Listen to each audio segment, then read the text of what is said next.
que é possível? É possível dentro da ordem global, né, respeitando a racionalidade econômica e respeitando as instituições, como quer fazer agora o PT na oposição. O que é possível fazer? É possível discutir o ritmo e a intensidade do ajuste neoliberal. Isso é possível fazer. E os partidos da ordem, o braço esquerdo e o braço direito da ordem, brigam, disputam, guerreiam para ver quem é que vai comandar o ajuste. E nós estamos assistindo isto. O primeiro round desta luta foi ganha pelo Partido Moderado, na eleição de 2014, quando fez um golpe no povo brasileiro, que foi o estelionato. Este foi o primeiro golpe. Não farei o ajuste nem que a vaca tussa. Nem precisou tossir. E rapidamente o Levi foi nomeado. O segundo round desta guerra foi a deposição da Dilma. Foi o golpe dentro do golpe. Porque teve golpe, claro, teve 2 golpes contra a classe trabalhadora brasileira, que votou de maneira clara e cristalina: não quero ajuste. Então, isto é uma primeira coisa que nós temos que saber. O que não fazer? Não procurar solução dentro dos parâmetros da ordem, porque elas não existem. E isto significa que, para poder vislumbrar um outro horizonte nesta conjuntura confusa, a primeira tarefa da esquerda é fugir do círculo vicioso das escolhas binárias, do ruim versus o pior ainda. Quer dizer, dentro desta enquadramento não há solução possível. Então, aonde vem a solução? Nós temos que procurar a solução dentro do próprio problema. Não é assim que o Marx diz? Indo à raiz dos problemas. E aí nós já podemos avançar algumas coisas. Por exemplo, não há solução para nenhum dos problemas do povo sem romper com o plano real, com o padrão de desenvolvimento liberal periférico. Primeiro, já é alguma coisa. Saber o que não fazer não é saber fazer, mas já é tentar evitar o erro. Segundo, não há nenhuma possibilidade de romper com o modelo econômico dentro da democracia restrita que nós estamos vivendo, por dentro da institucionalidade. No andar de cima não vai ter nenhuma solução. Nem Dilma, nem Temer, nem volta de Lula, nem Marina, nem Ciro Gomes. Não há solução no andar de cima. O andar de cima apodreceu. E, portanto, a tarefa tem que ser procurar a solução no andar de baixo, na rua. E para isso, nós temos que ter projeto político. Se a esquerda não tiver projeto, ela não faz política, porque não se faz política sem projeto. Nós podemos fazer lutas de resistência sem projeto, e elas são importantes, porque elas diminuem a intensidade do ataque, elas colocam freios aos ataques, mas estaremos sempre na lógica da defesa, à espera de novos ataques. Para a gente poder sair da defensiva e partir para a ofensiva, a esquerda tem que ter projeto. E eu acho que é essa questão que está posta. A direita tem um projeto, claro, ajuste. Qual é o projeto da esquerda? Porque se o projeto da esquerda for: eu quero ser a mão doce do neoliberalismo, não precisa de esquerda, é só entrar no PT, já tem.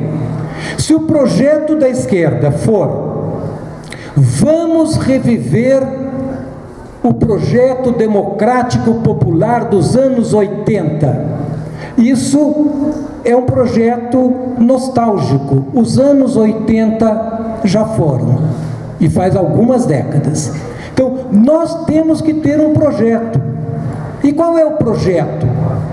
Aqui e agora, na história do Brasil, é o projeto dos meninos que estão ocupando as escolas, é o projeto dos universitários que ocupam a universidade, é o projeto dos trabalhadores que ocupam a fábrica, é o projeto do povo brasileiro que luta por direitos, direitos não nas calendas, direitos já. E qual é o projeto dos direitos já? É um projeto que coloca na ordem do dia mudanças de grande envergadura. E como é que chama mudanças de grande envergadura nas ciências sociais, Renato? Revolução. Revolução. Esta é a palavra que está faltando no debate político brasileiro. A Revolução Brasileira. Este é o projeto alternativo. E se a gente não conseguir hastear a bandeira da revolução, nós entramos nesta luta mancos. A direita tem método. Qual é o método? Teoria do choque. É o terror econômico e a violência política. Nós estamos vivendo isso. É a recessão, é o golpe. É o golpe do estelionato, é o golpe do golpe. E pode ser o golpe mais forte ainda. A esquerda tem que ter método. E o povo, o método está na história, aqui concreto, e a Maria Orlanda citou o método. Qual é o método? É a ocupação, é a desobediência civil, é a rebelião popular. Este é o método. Mas não é porque eu quero, porque é um método que está na rua concreto, se contrapondo à teoria do choque do capital. E para a esquerda estar na luta, ela tem que ter organização, ela tem que ter partido, partidos, organização. A direita, o capital tem organização, é o estado de exceção, é o aparelho de Estado e é todo o poder econômico e político do Estado, além de ter a retaguarda do imperialismo. E nós temos que ter um partido, nós temos que ter um movimento pela Revolução Brasileira. Se a palavra Revolução Brasileira não estiver na rua, nós estamos lutando, nós estamos resistindo, mas nós não estamos fazendo política, porque nós não estamos sequer com a pré-condição para poder transformar profundamente a realidade. Então, eu vou ficar por aqui, porque eu acho que o meu tempo mais ou menos acabou. Aquela revolução que foi interrompida pelo golpe militar em 64 e que virou uma contra-revolução burguesa, mas que não resolveu nenhuma das contradições fundamentais do povo brasileiro, a desigualdade extrema, a dependência externa. Aquela revolução continuou germinando nas profundezas da sociedade brasileira, na forma de uma revolução silenciosa. É esta revolução que começa a mostrar a cara. É esta revolução que precisa de corpo político. É esta a revolução capaz de abrir novos horizontes para o povo brasileiro. E eu acho que é esse o grande desafio da esquerda: discutir as tarefas, os desafios da Revolução Brasileira. Obrigado.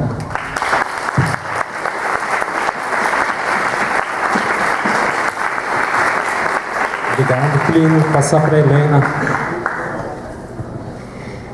Boa noite para todo mundo.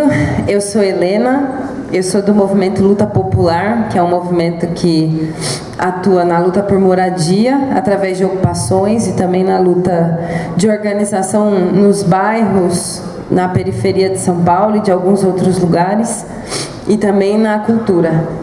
Eu queria agradecer o convite por poder vir aqui trocar uma ideia com todo mundo que está osso a situação. E pedir desculpa, gente, que eu tô muito gripada e tô assim, triste. Tá terrível. Mas vamos lá. Bom, primeiro eu queria falar umas coisas que tem a ver com a minha localização, porque talvez a minha fala seja um pouco diferente demais das falas incríveis que eu pude ver aqui na mesa. Eu comecei a militar nos anos 90. Eu tenho 31 anos. Eu comecei a militar muito jovenzinha mesmo, no meu bairro. Já numa situação onde os projetos estavam sendo discutidos com elementos de desilusões fortes em relação ao PT. Eu sou do ABC paulista. E no ABC o PT passou a ser muito rápido. Prefeituras, né, assumiu algumas cidades importantes. Diadema, por exemplo, foi um bastião do PT. Elegeu um prefeito em 82 e o PT só saiu da prefeitura de Diadema 30 anos depois, em 2012. Foram ininterruptos esses anos todos. E eu já comecei a militar num rolê meio que assim, isso daí já não vai servir para muita coisa. Isso é parte de elementos que estão colocados, eu acho, talvez para a nossa geração. E eu acho que é importante falar sobre isso, porque tem também recortes geracionais importantes nos processos políticos que nós estamos vivendo. E esses processos, eles tomam a forma, muitas vezes, de um desprendimento também para conseguir fazer uma crítica radical e desapegada ao PT. Agora, para fazer essas críticas, e isso é um problema também que nós temos, os militantes que comigo cresceram, né, construindo os movimentos e tudo, que é não se desgarrar da história e conseguir entender qual foi o processo que também fez com que o PT chegasse a esse lugar. Um governo de conciliação de classes, um projeto que avança para um acordo entre trabalhadores e seus exploradores não é uma saída. É um erro que não pode ser repetido, é desses erros. É daqueles que tem que ser parte da nossa negação estratégica. Não dá para juntar escravo e capitão do mato e senhor de escravo numa mesma mesa para compartilhar. A gente passou por um processo de lutas muito importante no Brasil. Eu só vou falar disso muito rápido. E durante os anos 70 e 80, a organização de base da classe trabalhadora, dos movimentos sociais, das periferias, do povo em luta, construiu um processo de ebulição política no país que depois foi canalizado para dentro da democracia burguesa. A luta contra a ditadura unificou muitos lutadores que tinham diferenças muito grandes entre si também. E nessa resistência à ditadura também existia uma disputa. No campo daqueles que lutavam pela democracia, tinha uma disputa interna que era qual democracia? Os mais radicais, me parece que perderam essa disputa, porque nós fomos a uma democracia bastante restrita, que se transformou num fetiche mais do que teve implicações reais na garantia de direitos. E isso fez com que o fato de que nós sejamos um país também semicolonial, né, que vive na periferia do capitalismo, acelerou também o nosso período de experiência com essa democracia. Porque se a democracia é a garantia de direitos, e em países como o nosso, que vivem, né, sendo explorados pelo imperialismo, a margem para a garantia de direitos é ainda menor, a nossa experiência com esta democracia e com as ilusões nesta democracia também se aceleram. E uma parte disso teve seu auge com a eleição de Lula para o governo. Era uma promessa de um novo fôlego para a democracia, ou de recuperar o antigo fôlego que as lutas dos anos 70 e 80 tinham dado à ideia de democracia. Nós queremos, é aquela democracia, a democracia dos direitos, não é a democracia apenas da representação política, é a democracia de quem quer participar, é a democracia de quem quer comer, é a democracia de quem quer morar, é a democracia de quem quer condições mínimas para viver e disputar o futuro. É essa democracia que nós queremos. E se Lula representava isso nos anos 70 e 80, então vamos botar esse desgraça aí, vamos de novo recuperar essa democracia, essa ideia de democracia. E uma parte importante ainda, eu não quero dizer aqui que esses processos, na realidade, eles se dão de maneira consciente, não é que ninguém estava em casa assistindo a televisão pensando isso daí, mas muitos elementos disso são guardados, né, na forma como o povo estabelece as suas posições políticas, através dos poucos recursos que tem, mas também na contradição latente do discurso ideológico dominante e das suas próprias condições precárias de vida, com as quais ele se choca todo dia e precisa se posicionar. Nós, então, quando o PT ganha o governo federal, a gente tem também, de novo, uma série de ilusões de que esse regime democrático burguês, tal como ele era, poderia ir um pouquinho para frente. E a gente tinha uma situação de relativa estabilidade econômica, de algum crescimento econômico, que não era um benefício particular do Brasil, mas que no mundo estava colocado.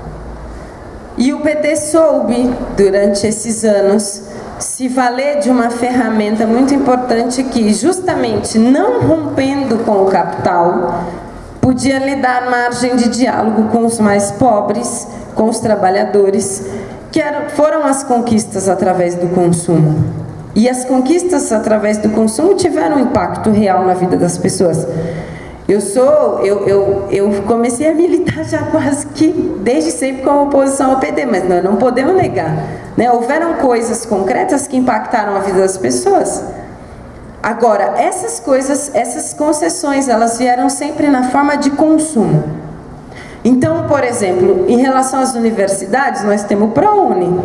O aluno que ingressa no ensino superior de uma universidade privada, ele mesmo não paga diretamente, muitas vezes, mas o Estado paga.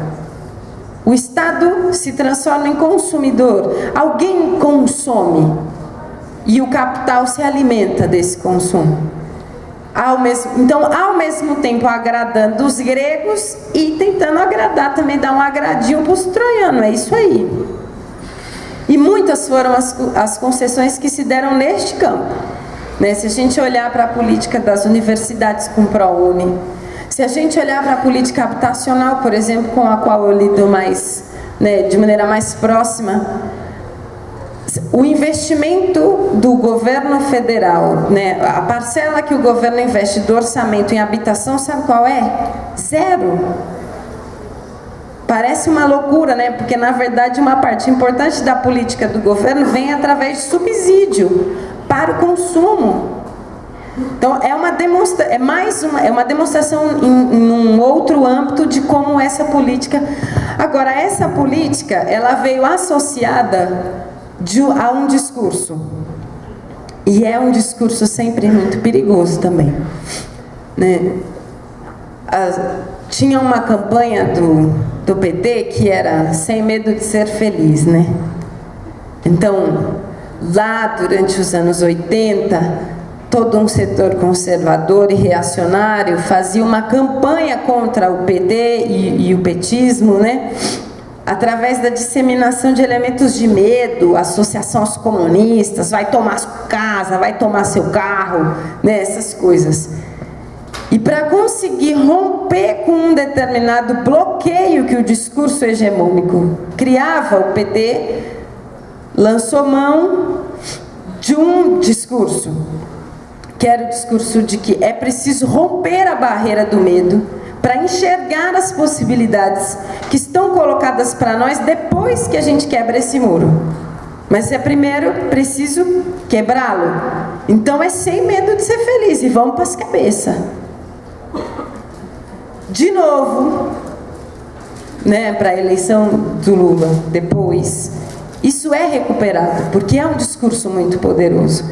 E durante os anos de governo do PT, durante esses anos de governo, esse foi um discurso que de uma maneira ou de outra estava associado, de maneira explícita ou implícita, a essas políticas de concessões também. Olha, isso é um pouco do que nos aguardava depois de romper com essas barreiras, né?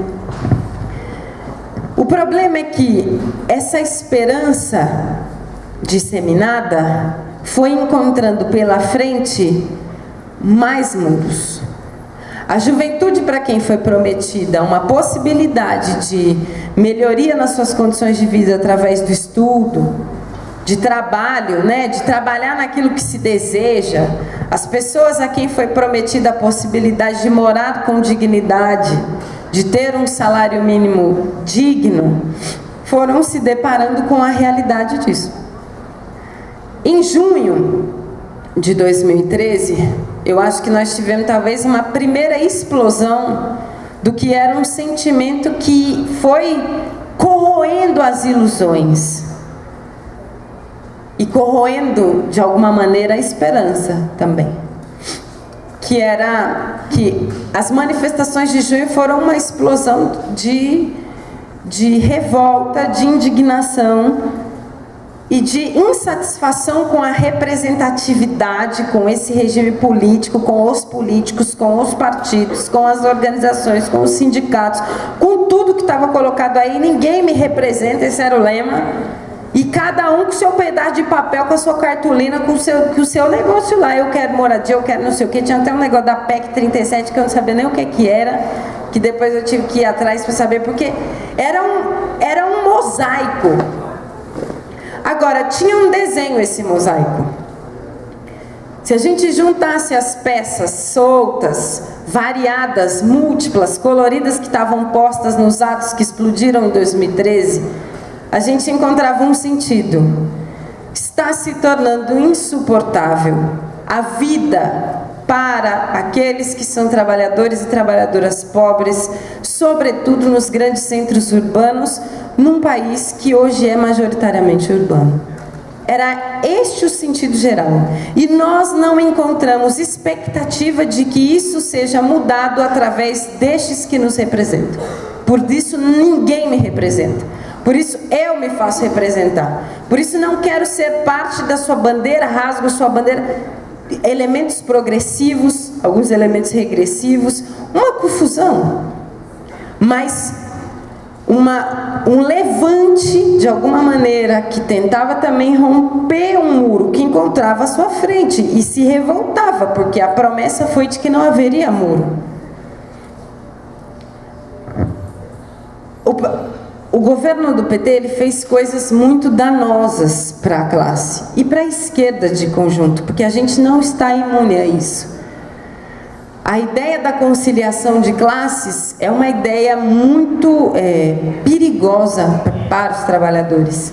Eu me lembro ainda hoje, muito se falou há pouco, né, das manifestações que foram organizadas pela direita na frente da Fiesp, e eu me lembrei de um dos atos que aconteceu, eu não sei se foi no primeiro ou no segundo governo Lula, que foi a CUT chamando em associação com a Fiesp, num pacto para redução em 25% da massa salarial dos trabalhadores, porque era um pacto em que trabalhadores e empresários tinham que ceder um pouquinho para o Brasil continuar avançando.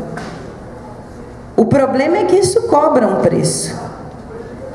E é verdade que, né, tava lá a passeata de verde e amarelo, e que não era o povão que estava lá, mas era a verdade que existe existia, ainda que de uma maneira silenciosa, parece quase um protesto silencioso, uma aprovação majoritária ao impeachment antes dele acontecer. Aí, alguns companheiros diziam, mas nós temos que tomar cuidado, porque lá vem a direita, a coisa do golpe, o fascismo está aí. É verdade que a direita pôs a cara na rua, né? Porque de junho para cá eles puseram a cara na rua, mas eles sempre estiveram aí, eles não iam para a rua porque a rua era nossa, né? A rua era só da esquerda. Eles foram para a rua. Mas a esquerda deixou, depois dos anos 80, de estar disputando ideologicamente na periferia, nos locais de trabalho, nas escolas estaduais, dos bairros, das grandes cidades. Deixou de estar disputando um projeto. Não pode cobrar que a classe tire deste processo que agora nós encaramos de queda, inclusive das ilusões no próprio PT, que tire conclusões equivocadas disso. Não pode reclamar que a classe é conservadora, porque ela é conservadora e não é agora. E ela só tem acesso à Rede Globo e não é só de agora. E assim, eu não acho que teve um golpe, mas que a Rede Globo é golpista, isso aí eu não tenho dúvida, desde 64. Agora, ela era golpista, inclusive, quando fez campanha para o PT. A Rede Globo existe porque o PT não cassou a concessão. Era uma expectativa que o movimento tinha. E agora sofre com isso. E como não sofreria? É o jogo é dos caras e o jogo é jogado. Agora, nós não podemos, nós precisamos, na verdade é isso, nós precisamos romper de novo o bloqueio do medo. Não é possível que a ideia de que a direita está crescendo, se fortalecendo e etc., faça a gente regredir ainda mais na disputa que nós precisamos fazer do futuro. Durante esses anos também de governo, algumas coisas apareceram e a esquerda pouco olhou para isso, ou olhou para isso talvez de uma maneira muito quadrada, muito sectária. Setores fizeram lutas e eles não eram os setores que a gente sempre teve, né, tradicionalmente preparado para que estivessem na cabeça de chave dos processos.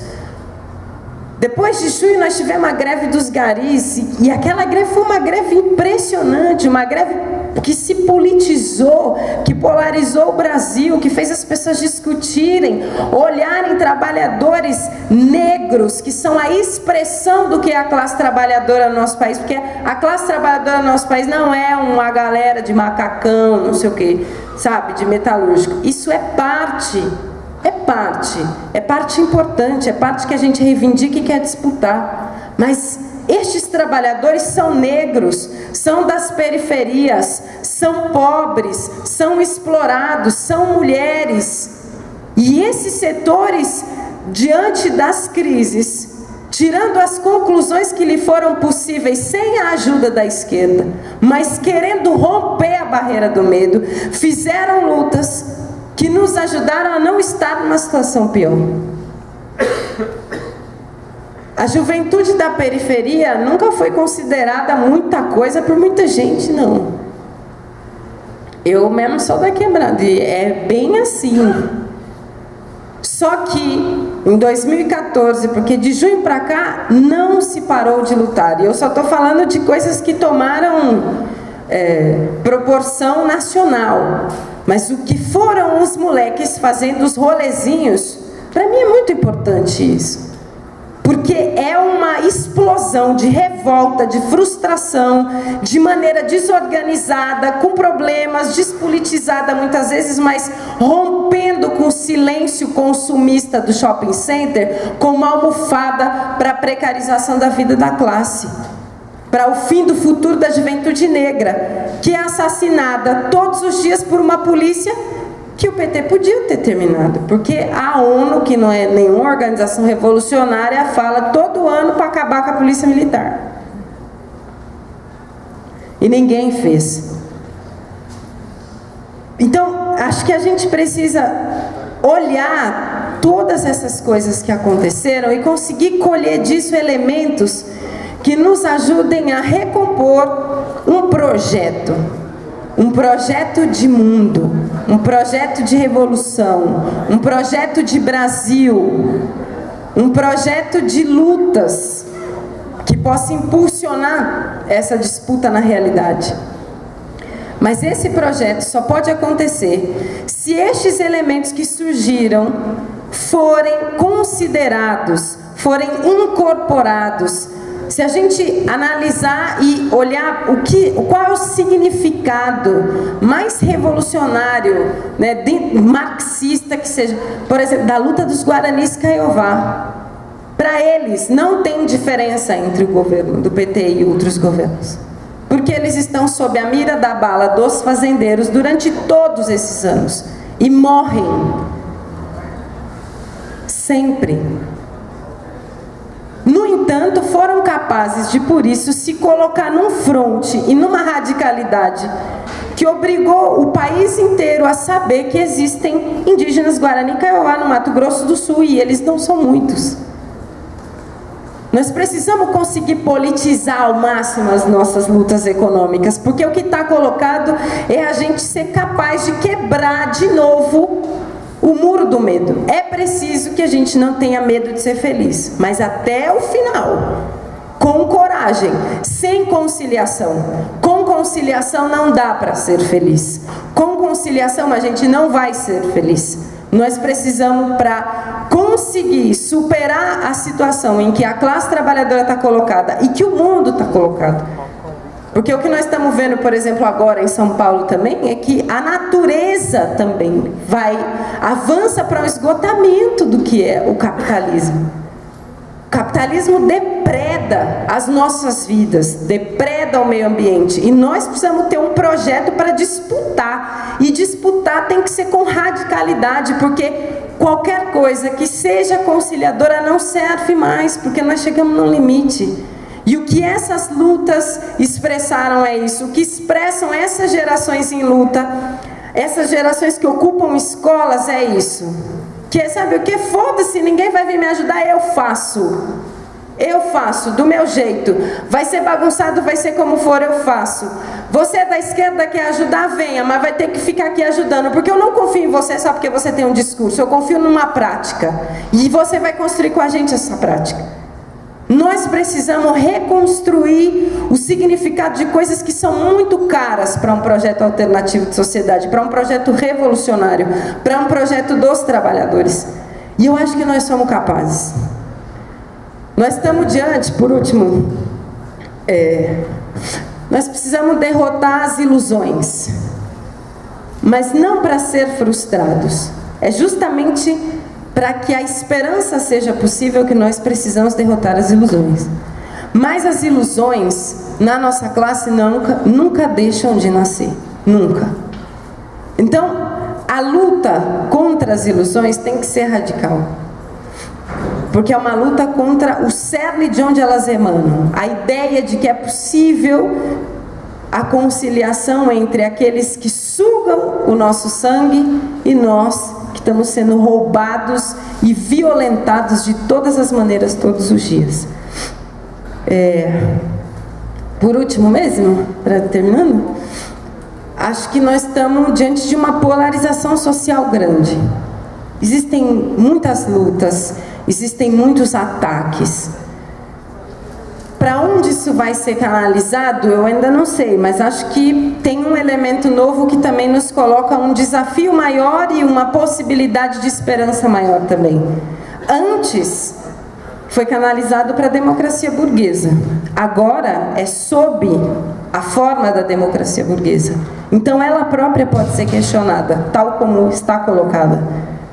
E aí nós temos, inclusive, que ter a ousadia de discutir profundamente qual é a democracia que nós queremos. Qual é a democracia que nós queremos? E associar esse projeto político a um projeto econômico radical. Acho que tem algumas tarefas, a esquerda está bastante dividida em torno né, de uma leitura do que aconteceu para que nós chegássemos até aqui. Mas aqui nós estamos. Então, é disso que eu vou dizer. Eu acho que a unificação para a derrubada desse governo é uma tarefa da esquerda. Há, inclusive, setores no PT que, na minha opinião, não querem que o governo Temer caia, porque preferem que seja ele a aplicar o ajuste para que o PT possa voltar depois. No entanto, há setores que foram, como se diz na quebrada, esquerados pelo governo, atiçados pelo PT a ficar contra esse governo. Nós precisamos disputar. E nós precisamos disputar não só na Avenida Paulista. Dia 18 de junho nós vamos fazer um ato, fora Temer, em unidade com vários coletivos e movimentos sociais da Zona Sul de São Paulo, lá na região do Capão Redondo, porque a classe ainda está um tanto quanto parada, ainda que tenha suas opiniões. Nós queremos cutucar, isso também é parte das tarefas da esquerda. A Avenida Paulista é importante para nós, mas nós precisamos ir para todos os lugares. Nós precisamos retomar um trabalho de disputa ideológica cotidiana do nosso projeto, onde quer que a gente esteja. Nas favelas, nos bairros, nas comunidades, nas escolas, e que seja radical. É assim que nós temos que romper com o medo, para que de novo a esperança possa ser possível e para que a gente possa ser feliz, né?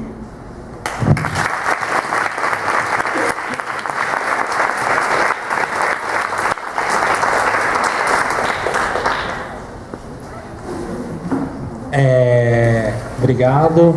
Vamos abrir para algumas perguntas, aí a gente vê quantas tem. Eu tenho um microfone aqui, daí tanto porque está gravando, quanto para escutar melhor. Vai lá. Fazer de onde? Mas se você puder ir lá, dá para filmar. Bom, gente, eu sou o Caio, sou da economia. Eu vim fazer um pouco o papel do advogado do diabo aqui, falar que teve golpe, sim, né? Então, mas eu não vou ter muito tempo para abrir essa reflexão, então ela vai estar, né, misturada no meio dos elementos que eu vou colocar. Eu queria começar a reflexão primeiro para quem principalmente está todo dia acordando 5, 6 da manhã, enfrentando essa madrugada 8 graus de frio, né, para estar no piquete, para estar num café da manhã com os trabalhadores, né, para construir, né, a maior luta estudantil que já aconteceu na Unicamp, né. Nunca se viu esse prédio fechado, nunca se viu o ciclo básico fechado, né, e hoje a gente está construindo isso. Mas uma pergunta que todo dia de manhã, quando a gente está lá, morrendo de frio, que a gente faz é, por que os 10 mil estudantes que estão em greve hoje, declarada, que não tem aula hoje, não estão aqui? E essa é a pergunta, né, que se faz a todo momento em todas as lutas, né? Onde estão as massas? Onde estão as massas que a gente viu em junho, né, de 2013? E aí eu queria retomar, né, o último momento histórico fundamental da história desse país, que estabeleceu a democracia burguesa, que foi o final da ditadura, em que, por exemplo, né, o tão citado Lula, né, ele virou uma greve, famoso dia 23 de março de 1979, né? O governo militar intervém no sindicato, tira a diretoria do sindicato, e qual a fórmula que Lula encontra para os 80 mil trabalhadores da Vila Euclides, naquele momento, né? Isso gravado, né? Não saiam em passeata, caminhem cada um para a sua casa, né? Foi essa educação que o PT deu, né, para as massas. Foi essa educação da luta no Brasil, um marco no mundo. O PT foi um marco no mundo em como conciliar o ajuste keynesiano, como conciliar a política keynesiana, uma política reformista, e como congelar a luta, né? Isso é muito importante, né, para a gente ver hoje, né, o que está sendo esse momento político nacional, né, com relação à questão do golpe, né? Porque né, como a companheira falou aqui, eu não lembro seu nome, Helena falou, né, essa democracia burguesa, ela sempre foi uma democracia que não serviu para baixo, não serviu para a periferia, né? Serviu para acabar com a juventude negra, serviu para manter a elitização das universidades nesse tempo inteiro. Ainda não temos cotas aqui, né? E aí, né, agora essa burguesia, o partido judiciário, né, o judiciário se conforma hoje para colocar esses mesmos métodos antidemocráticos lá em cima, para acabar com um pacto democrático, como já foi colocado à mesa, né, e estabelecer um novo marco de regime democrático. Acho que isso é muito importante para a gente ter como norte, para saber como que a gente vai lutar contra isso. Como que a gente vai lutar contra essa direita golpista, não repetindo os métodos, né, que foram colocados na classe operária desde 79 e que se colocam para o nosso movimento até hoje. Então, assim, eu queria, não vou me estender muito, né, eu sei. E aí eu queria colocar assim, com a conclusão mais fundamental desse programa da esquerda, que é a questão da gente coordenar as lutas, unificar elas estadualmente, nacionalmente, para impor uma constituinte, para impor um novo marco em todos os elementos que foram colocados, na educação, na economia, na saúde. E acho que esse é um projeto da esquerda que a gente tem que avançar, e avançar desde a luta. Ter a consciência que o que a gente está fazendo aqui é extremamente político e é um novo marco nacional. Só vou pedir um tempo, porque tem 8 pessoas para fazer perguntas, e aí, entende? 2 minutos, pode ser? Tá bom? Na verdade, tem uma pergunta para a mesa.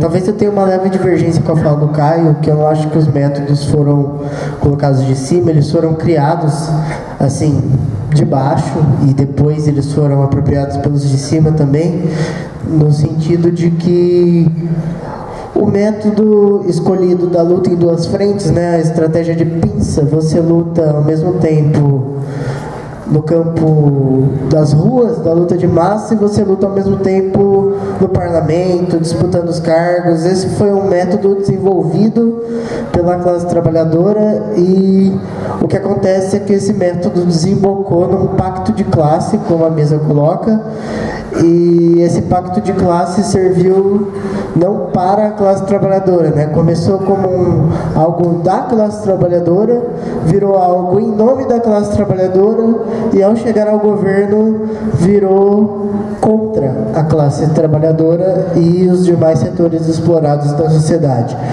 E nesse momento político onde esse pacto aparentemente se rompe, existem várias propostas, né? Algumas de como lutar e tal. Temos proposta de Assembleia Constituinte, como o Caio defendeu, temos também propostas de referendo político, temos proposta de volta da Dilma e várias coisas. E eu diria que esse método, em muitos sentidos, ele continua nos corações e mentes de cada militante, mas ele continua também, por exemplo, na praxis política da nossa reitoria, que respondeu às nossas reivindicações de greve, dizendo que todas eram legítimas e que, portanto, deviam ser pautadas nas instâncias burocráticas oficiais da universidade. Então, a conciliação de classes, ela continua, de certa forma, aí, né? É o que a reitoria está tentando fazer, e como a gente viu historicamente, é um método que não serve à classe trabalhadora, mas serve contra ela, inclusive contra os estudantes, no caso específico da Unicamp. Então, a pergunta para a mesa é a seguinte: como não cometer erros que nos levem de novo a um pacto de classe, ou pelo menos como não cometer mais os mesmos erros que nos levaram a esse pacto?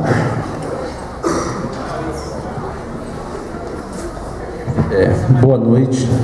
Dizer que primeiro eu me emocionei com a intervenção da Helena, né? Eu que cresci também na periferia e nas quebradas de Manaus, não podia deixar de me emocionar com a exposição dela.